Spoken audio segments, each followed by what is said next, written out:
So you have recognized by now that we are celebrating 60 years as a business service organization in this country.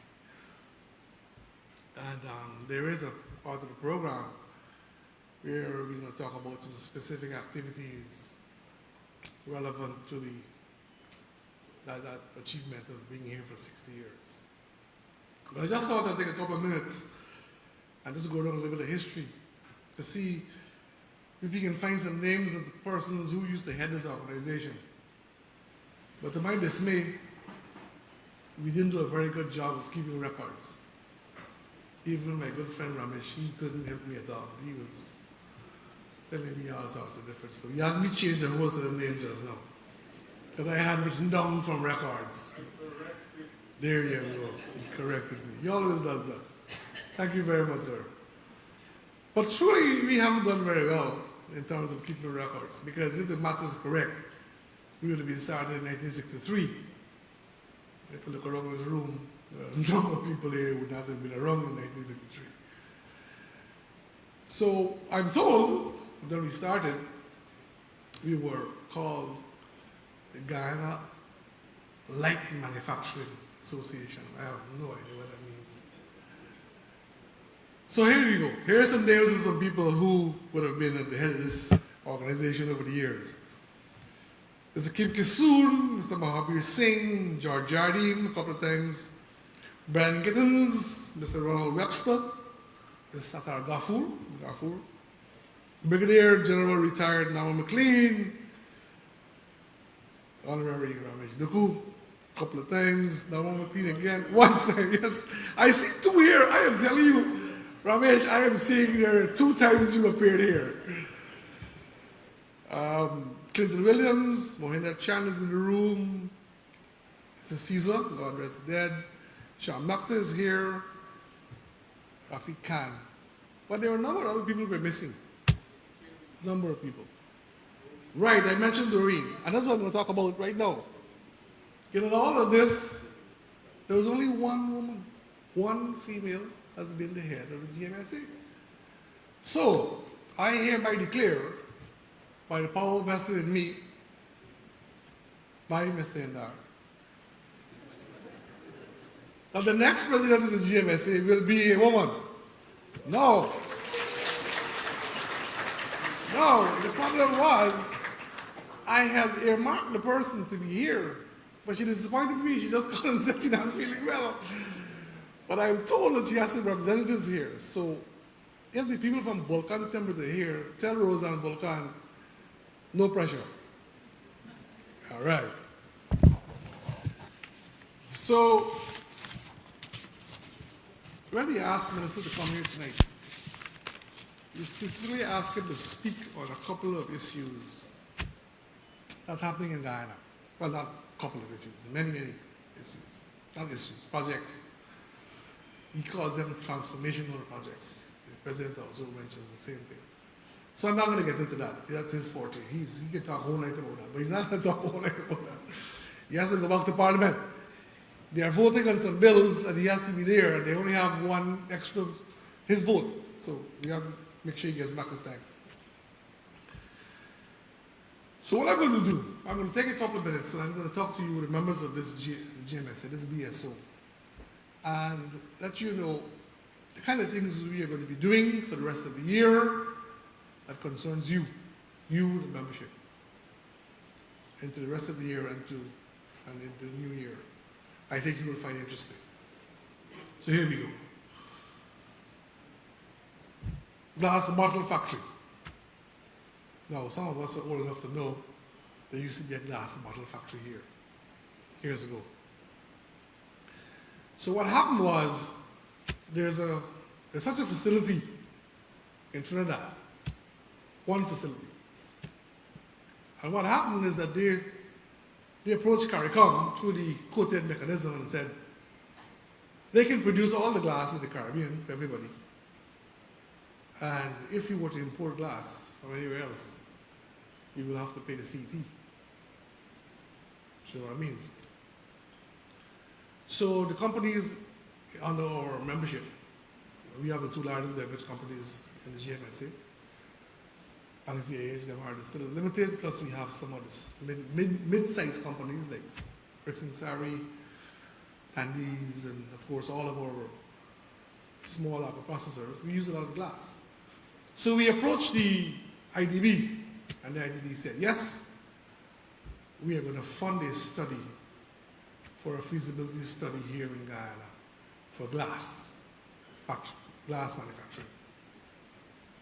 I am pleased to say that that study has started, and we have a timeline for about 2 months before we can get the results of that study. My own opinion is that, and I said this in the discussion we had with IDB and the partner, they've actually appointed a partner to do this, is Ernst & Young, is that given what is going to take place with energy in this country in a very short while, that project would make much, much more sense than if we were to look at it 10 years ago because of the consumption of energy for such a facility. I think I'm correct. So that's something we're doing. I want to talk a little bit now about what we're doing for our agro-processors. The GMSA has just about 350 members right now. And a significant part of that is our agro-processors. They're growing. We have invested heavily over the years with agro-processing and agro-processors in this country through the UNCAP program and many other programs. And we have seen their businesses improve and expand. And there are some in this room. There's one right in front of me here, or this year, who's got some amazing cosmetic and skin products. So, there are a couple of things that we want to discuss with the government around agro-processing and agro-processors. We've heard that the Small Business Bureau is being re-engineered, is being re-examined, and we are asking that we should be part of that discussion. We believe we can add value to the Small Business Bureau in terms of the way it's been managed. And I'm not saying it's mismanaged. I'm just saying that because of us, our membership being a very big part of the clientele of the Small Business Bureau, we should be in the room. We've already written the minister on this. And we have a very good relationship with that ministry, and I must say that. So we are asking for a seat at the discussion so we can point out a couple of things where we believe the SVB. SVB is a very important government agency. It's an extremely important government agency as it relates to the development of businesses, small businesses in this country. And I believe if it's tweaked a little bit, re-engineered, it can do much, much more. We just did a survey. Alicia, who's the chairperson of the agro-processors, and she would have spoken to all of the small agro-processors. And one of the common things we found is that most of these businesses would have started in their houses, in their bedrooms, in their garages. Or did you start yours in your kitchen? In the kitchen, there you go. And what has happened is that these businesses have grown and they need space. The land is not very easily available and the price of land in this country is crazy. But what we are doing here is we are approaching the government of Guyana to look at the possibility of establishing what we are calling industrial parks, or at least to start with one industrial park. What am I talking about? I'm talking about a built-out facility that can house 20 or 30 agro-processors, equipment, warehousing, finished product, energy, water facilities. And there's cost recovery here. When you think about the possibility, we can put down some of those across the country. I know the Ministry of Agriculture is doing what they call agro-processing facilities across, but I'm not talking, this is something else I'm talking about. These agro-processors, they have their own equipment and machinery ready. They just need space. They need better space so they can manage their businesses better. That's one area we are working with. I have to say this. The Minister of Agriculture has just set up a standing committee with the Private Sector Commission. And the GMSA has a seat on that commission. So that's an opportunity for us to be able to push all of the things I'm talking about.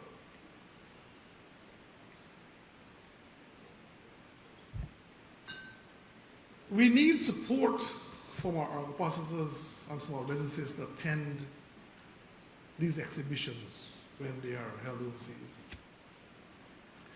This is an opportunity for them to really get a chance to grow their businesses. And it's expensive.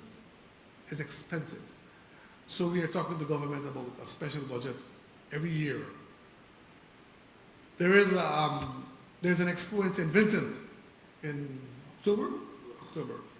Rafikan is building 2 houses in St. Vincent. Yeah. Rafikan can build a 1 house in 10 days. 3 bedrooms, 10 days.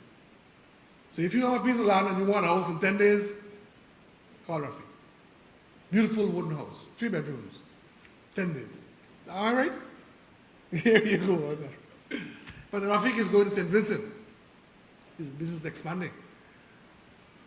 But Rafi can, I don't want to be careful, say too much about Rafi, but he can afford to go to St. Vincent. But many of our small agriculturists need support to get to these exhibitions. And that's something we work in the government to do. Procurement, government procurement. There is a policy in government today that talks about procurement from local businesses. It's there. But there are some people in the government that are in key positions are not adhering to that policy. And we've got to ensure that especially small businesses get their share of that procurement. Government is the biggest spender in this country. And we've got to make sure that our small businesses get their share. Every day you have a meeting, 20 to 30 people. You make sure that the juices you buy for the snacks is from a local producer. It should not be an imported soft drink or an imported water.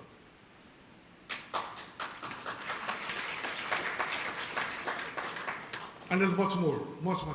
I'm not saying it's not working. There is some amount of procurement, but we have to keep agitating. We, the GMSA, have to keep agitating to ensure that our small businesses benefit from government spending. But, again, we are going to keep agitating and pushing for more goods to be zero rated. There are too many. Sorry, Arson. Oh. There are too many locally produced goods in this country that are attracting VAT. I mean, you can imagine guava jam, people paying VAT on guava jam producing here. Could you believe if I tell you that chow mein produced by a Bihari attracts VAT? That's a staple in this country. So we keep adding to that basket of goods. Orsi, can I talk about data? I can. Thank you. We have the zero rate data. And we're going to keep pushing until we get it. There's one company in Guyana right now, or some people want to hear this. But they are saying we should not be making phone calls using minutes anymore. We're going to be using data. So, if that's where we're going, using the technology to make phone calls, and you don't have to pay VAT and data, then it's going to benefit all of us. But on a serious note, we should be able to agitate for data being zero rated, and to continue to add to that basket of goods to be zero rated.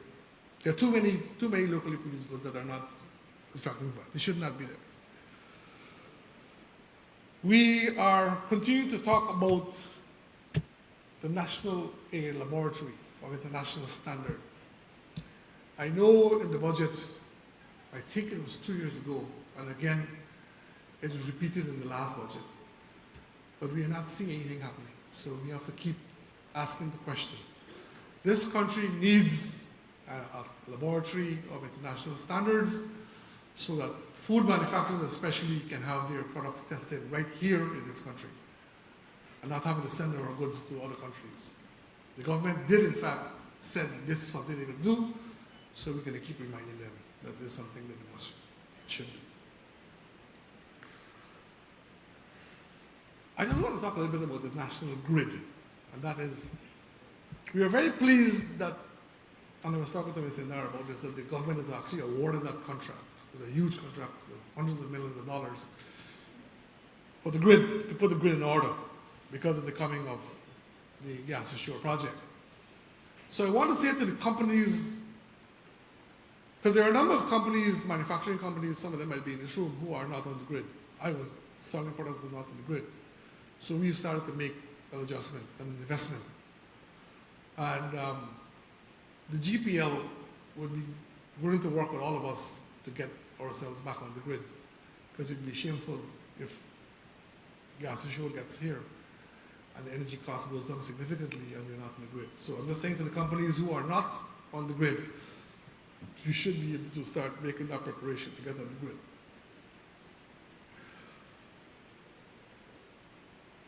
For those of us who are involved in agriculture, I just want to talk a little bit about this.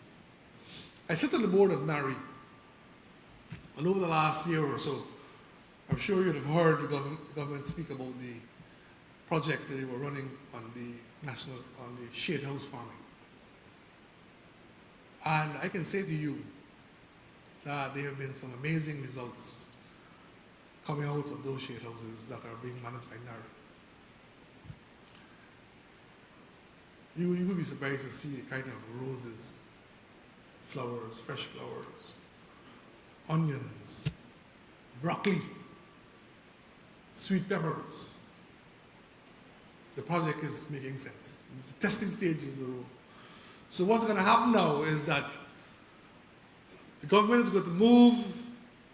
By the way, I'm not part of the government, right? I just want to remind you that. The government is moving to commercialize these projects, and there are going to be opportunities for people in this room who are involved in agriculture. That shade house project is going to become commercialized, and I can tell you that's going to be huge opportunities there for you. Now again, we sit on that committee that is going to be looking at how that's going to work out. The minister was talking about a quarantine has been identified in some places even more for that expansion to take place. So we have a seat at that table, so we will know how that works, so we can make sure we get that information to you. So you can take this opportunity. The directors of GMSA, a number of them sit on a number of government boards, so we have a lot of information we get. We sit on a number of agencies also that deals with regulatory issues, things to do with COTED and taxation and all those things. So those are things we continue to do on a daily basis so that we can ensure that the information that we get is passed on to you, and that you make sure that your companies are not, in some ways you wake up and find a legislation has passed and you have no idea what's going on. Right now we're dealing with two big ticket items at the COTED level. One is, I'm sure some of you will notice, is the front of packaging label, where the health authorities want to change our labeling standards to put a skull and crossbones on the front of a Coca-Cola bottle. Can you imagine that? I wonder who's going to drink that.